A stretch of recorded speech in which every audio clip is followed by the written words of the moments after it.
क्या बोलते हैं? ग्राम सिंह, गांव का शेर। तो कभी कभी म्युनिसिपैलिटी वाले उनको पकड़ लेते हैं, लेकिन अगर किसी ग्राम सिंह के गले में फंदा बंधा हो उसको छोड़ देते हैं, बोले कि किसी का पालतू है, इसको छोड़ दो।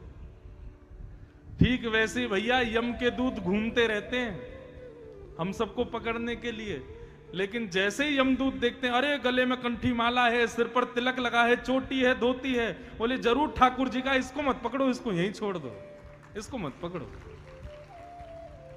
इसलिए भैया दोनों तरफ से अपना कल्याण होगा। हम हिंदू राष्ट्र के भी हो जाएंगे, तिलक आदि लगाएंगे तो, और आध्यात्मिक स्तर पर भी ठाकुर जी के हो जाएंगे। अपने स्वरूप को सत्संगी बनाओ। जब अंग्रेज नहीं आए थे, मुगल नहीं आए थे, उससे पहले हमारे भारत में सब धोती पहनते थे, उससे पहले सब तिलक लगाते थे। आपने कभी सीरियल में देखा राक्षस, रावण, कंस, ये सब भी तिलक लगाते थे, ये भी बिना तिलक के नहीं रहते थे। तो हम क्यों छोड़ देते हैं? इसलिए भैया तिलक जरूर लगाओ, कंठी जरूर पहनो, अपने आचरण को, स्वभाव को, खान पान को सुधारने का प्रयास करो। मन आपका अपने आप एकाग्र हो जाएगा। मन के चंचल होने का कारण हमारा कुसंग है, हमारा दूषित भोजन है। जैसा खाओ अन्न वैसा होवे मन, जैसा होवे मन वैसे होवे स्वभाव, जैसा होवे स्वभाव वैसी होवे बुद्धि, जैसी होवे बुद्धि वैसी होवे क्रिया, जैसी होवे क्रिया वैसी होवे गति। हमारी गति निर्भर करती है हमारे अन्न के ऊपर। इसलिए अन्न को सुधारो। और अन्न को सुधारने का सबसे बढ़िया तरीका क्या है पता है? घर में खाना बन रहा है ऐसा बोलना बंद करो। क्या बन रहा है? बोले भोजन बन रहा है। किसके लिए बन रहा है? बेटा के लिए, बेटी के लिए, हमारे ना, हमारे ठाकुर जी के लिए बन रहा है। और ठाकुर जी के लिए बन रहा है तो ठाकुर जी के भोजन में फिर प्याज लहसुन नहीं डालना चाहिए। आप विश्वास मानिए, भगवान का भोजन आप इन दो चीजों के परहेज करके लगाओगे और फिर उसको पाओगे, अपने आप देखोगे कि मन आपका शांत होने लग जाएगा, मन आपका स्थिर होने लग जाएगा, मन में एकाग्रता प्रकट होने लग जाएगी। अब कहां तक कहें? देखो, प्याज लहसुन खाने से आपको कोई घनघोर पाप लग जाएगा, नरक में चले जाओगे, ऐसा नहीं है। लेकिन हां, प्याज और लहसुन जो है ये तामसिक होते हैं और इनका सेवन करने से मन जो है वो विचलित रहता है, बुद्धि जो है उसमें नकारात्मक विचार आते रहते हैं, इसलिए इनका सेवन नहीं करना चाहिए। और सबसे बड़ी बात है भैया, हमारे ठाकुर जी को भोग नहीं लगता तो हम क्यों पाए? गीता में भगवान कहते हैं, मेरे को बिना भोग लगाए व्यक्ति जब भोजन करता है तो भुंक्ते ते त्वघम पापात, वो अपना पाप खा रहा है। भगवान कोई हमारी रोटी खा तो जाते नहीं है। भगवान को ऐसा तो नहीं कि आपने रोटी दाल चावल रखे तो पूरी प्लेट साफ हो गई। ठाकुर जी तो केवल भोजन पर दृष्टि डाल के उसको शुद्ध करते हैं ताकि हमारे खाने योग्य वो हो जाए। सत्संग के बहुत स्वरूप हैं, सत्संग के बहुत पहलू हैं बंधुओं, उनको अपनाना प्रारंभ करो। और सबसे बड़ी बात है, अंतःकरण से शुरू करो।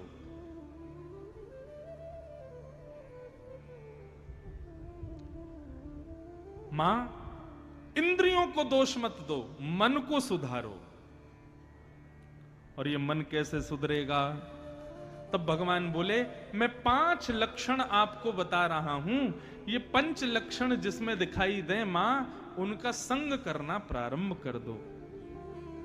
बंधुओं, बहुत ध्यान से सुनना, ये 5 लक्षण जिसमें हो उसका या तो संग करो, और यदि ये 5 लक्षण किसी में ना हो तो अपने अंदर लाने का प्रयास करो। और 5 में से कोई एक लक्षण भी किसी के अंदर हो तो भी आप उसका संग कर सकते हो। लेकिन सबसे बड़ी बात हम बताएं, ये 5 लक्षण सुनने के बाद आप भी कहोगे कि भैया इन 5 लक्षणों से युक्त अभी संसार में कोई नहीं है। इसलिए सबसे बढ़िया ये है, 5 लक्षण सुन के अपने अंदर लाओ। कौन कौन से 5 लक्षण? भगवान कपिल अपनी माता देवहूति को बता रहे हैं, मां तितिक्षव कारुणिका श्रुहृदय सर्वदेहिनां अजात शत्रव शांता साधव साधु भूषणा। 5 लक्षण। सबसे पहला लक्षण क्या है? सहनशीलता। कितने लोग सहनशील हैं यहां पे? हाथ ऊपर करना। मुश्किल से 4-5 लोगों ने हाथ खड़े किए। ये बात तो देखो ताली बजाने वाली है कि आप लोगों ने सत्य बताया। लेकिन एक बात बताएं, किसी की सहनशीलता का यदि पता करना, हाँ भैया हो, भैया खूब सहनशील हो, बैठो। किसी की सहनशीलता, जितनों ने हाथ खड़े किए ना, इनकी देखो सहनशीलता यदि पता करनी हो, अभी नहीं, कभी मौके पर ये आपके सामने पड़ जाए तो इनके कोई दूषित विचार इनको सुना देना। भाई कुछ भी कहो, तुम ना तुम क्रोधी बहुत हो, तुम लोभी बहुत हो, हमने देख लिया तुम्हारे अंदर लोभ है। कुछ भी कहो भाई, यार तुम्हारे अंदर ना ये क्या कहते हैं, जो है काम की भावना बहुत ज्यादा है। तुरंत देखना, सहनशीलता पता चल जाएगी। तू कौन होता है मुझसे ऐसे बोलने वाला? अच्छा, तुझको हम लोभी दिखाई देते हैं, तुझको हम क्रोधी दिखाई देते हैं।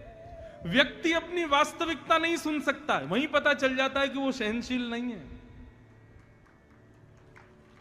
व्यक्ति की सहनशीलता यदि देखनी हो तो उसकी वास्तविकता उसके मुंह पे बोलो, तो हाथ जोड़ करके मुस्कुरा करके सुन ले, समझना कि सहनशील है। अब इसका मतलब यह नहीं है कि जबरदस्ती उल्टी सीधी किसी की भी बात किसी के मुंह पे जाके बोल दो, तो गुस्सा तो आ ही जाएगा बेचारे को। लेकिन सहनशील व्यक्ति,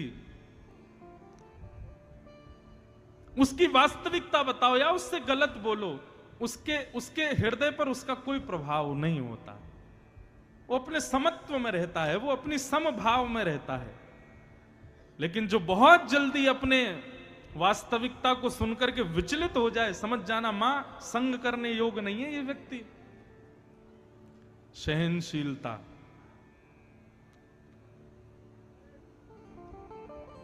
सहनशीलता। सबसे प्रिय संसार में क्या होता है? अपना सम्मान, अपना मान, अपनी प्रतिष्ठा। उस प्रतिष्ठा पर आई एक छोटी सी आंच भी हम सहन नहीं कर पाते, उससे पता चल जाता है हम सहनशील नहीं हैं।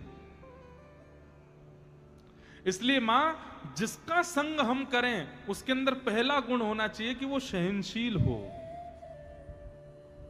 एक संत गंगा जी में नहा रहे थे और स्नान करते हुए इतने में ही वो बाहर आए तो एक मन चला व्यक्ति आया और उसने पानी पिया और पानी पी के उन पर कुल्ला कर दिया। संत मुस्कुराए और दोबारा गंगा जी में चले गए। स्नान करके पुनः बाहर आए, उसने फिर कुल्ला कर दिया। संत दोबारा चले गए, फिर गंगा में स्नान करके आए, फिर बाहर आए, फिर कुल्ला कर दिया।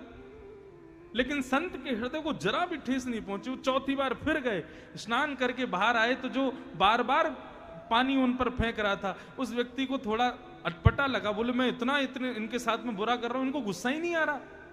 अब की बार वो बाहर आए तो उन्होंने चरण पकड़ लिए। बोले महाराज जी, मैंने आपके ऊपर इतना कुल्ला किया, लेकिन आपने बिना क्रोध किए बार बार गंगा में स्नान किया, मैं आपके चरण पकड़ता हूं। महात्मा ने उसको उठाया, उसके चरण में गिर गए। बोले तू मेरे चरण मत पकड़, मैं तेरे चरण पकड़ता हूं। बोले आप क्यों प्रणाम कर रहे हो? मैं तो आपका अपमान कर रहा था, फिर क्यों प्रणाम कर रहे हो? संत ने कहा, बोले हर बार तुम्हें एक ही डुबकी लगाता था, आज तेरी वजह से 4-4 डुबकी लगाई मैंने। हर बार तुम्हें गंगा जी में एक ही बार प्रवेश करता था, आज तेरी वजह से गंगा मैया ने अपनी गोद में 4 बार मुझे खिलाया है। इसलिए भैया धन्य है, तू आ गया, तेरी वजह से गंगा जी का बार बार आस्वादन हुआ। इसे कहते हैं सहनशीलता। सुनने में बड़ी अच्छी लग रही है, लेकिन करने में उतनी ही कठिन है। बंधु, सहनशील बनो। और हम दावे से कह सकते हैं, भैया घाट घाट के पानी पिए हमने, दुनिया भर में कथा करते हैं, व्यक्ति के अंदर सहनशीलता का 100 भी नहीं होता, बिल्कुल सहनशील नहीं है आज का प्राणी।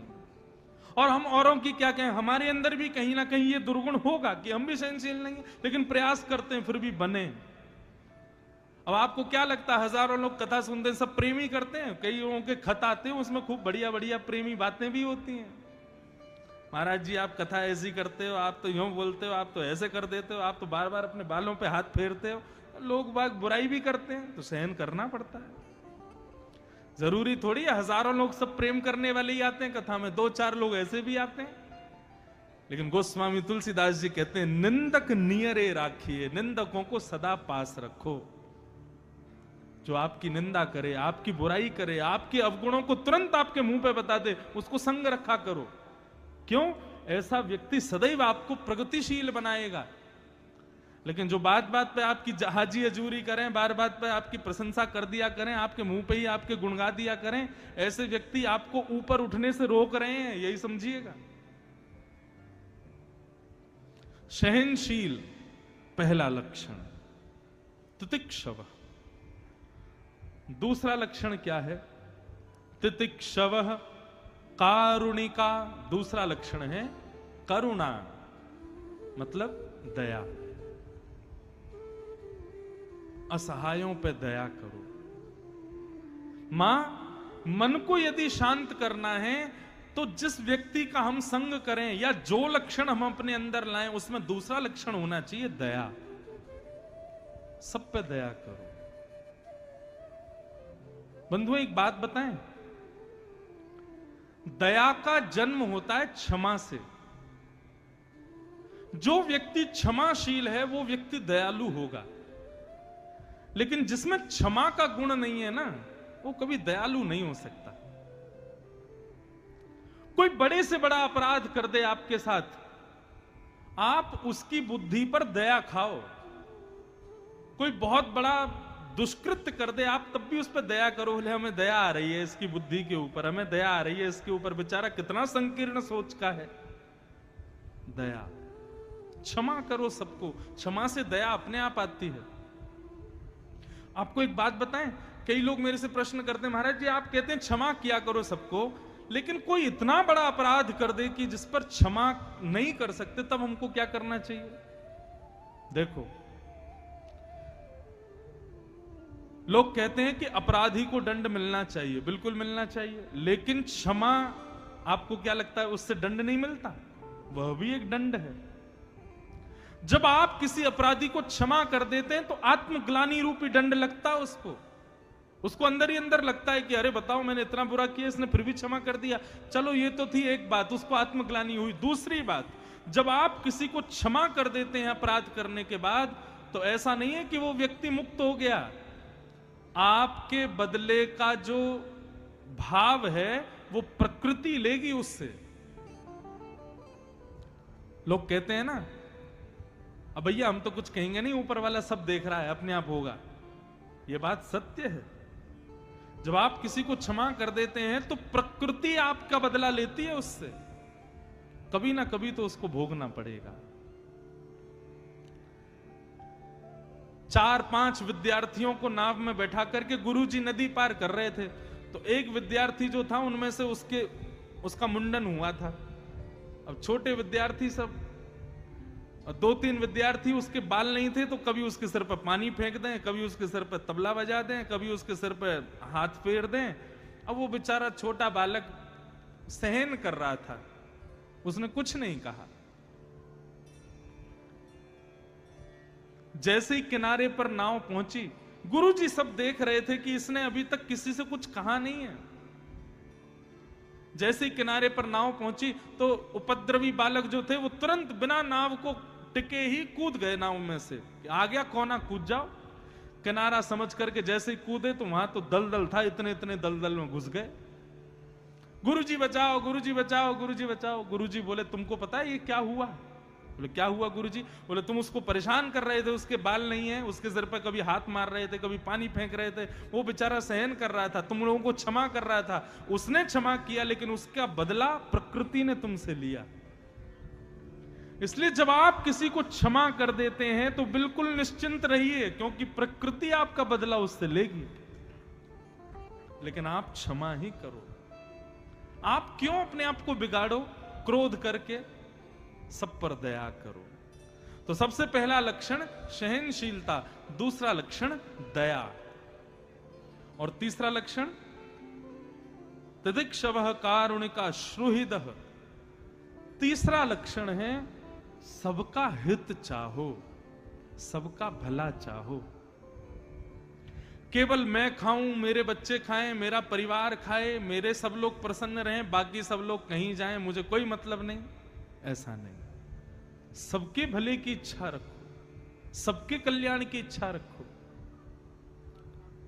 अब हमारी ये कथा हरिगढ़ में हो रही है, हरिदासपुर में हो रही है।